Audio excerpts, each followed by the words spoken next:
போர் நடைபெற்றுக் கொண்டிருந்த காலத்திலும் சரி, அதற்கு பின்னரும் சரி, ஊடகவியலாளர்களுக்கு எதிரான அடக்குமுறைகள், குறிப்பாக ஜனாதிபதியாக இருந்த மஹிந்த ராஜபக்ச காலத்தில் தொடங்கிய விடயங்கள் இன்றைக்கு தென்னிலங்கையிலே ஒரு சில சிங்கள ஊடகவியலாளர்களுடைய விடயங்களை துலக்குவர்கள் தமிழ் ஊடகவியலாளர்கள் படுகொலை சம்பந்தமாக எந்த விதமான விசாரணைகளிலும் முன்னேற்றங்கள் ஏற்படவில்லை.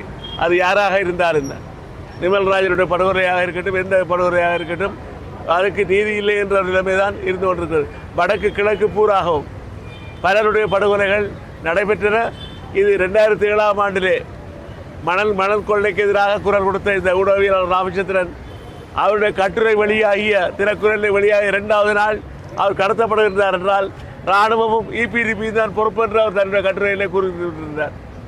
அது மாத்திரமல்ல, அவரை அதன் பின்னர் அந்த முகாமிலே தடுத்து வைக்கப்பட்டிருந்த பொழுது பல இராணுவத்தினருடைய தொலைபேசி மூலம் அவர் பேசியிருக்கிறார். வீட்டுக்கு கடத்தப்பட்டதுக்கான ஆதாரங்கள், சாட்சியங்கள் ஒவ்வொன்றாக தந்தையார், தாயார் என்று இறந்து கொண்டிருக்கக்கூடிய நேரத்தில் ஒரு கிராம சபை உத்தியோகத்தர் கூட சொல்லியிருக்கார், நான் அவரை பார்த்தேன் என்று. ஆகவே இவர்கள் காலம் கடத்துகின்றது நிலைமாறு கால நீதிக்கிடையிலே சுத்துமாத்து நீதியாக எல்லாம் நீர்த்து போய் செய்யக்கூடிய நிலைமையை நோக்கி செல்கிறது. ஆகவே உடனடியாக சர்வதேச தலையீட்டின் மூலம் எங்களுக்கு ஒரு நீதி கிடைக்க வேண்டும் என்பதுதான் எங்களுடைய பொதுமக்களுடைய விருப்பம் வேண்டுகோளுமாகும். நன்றி.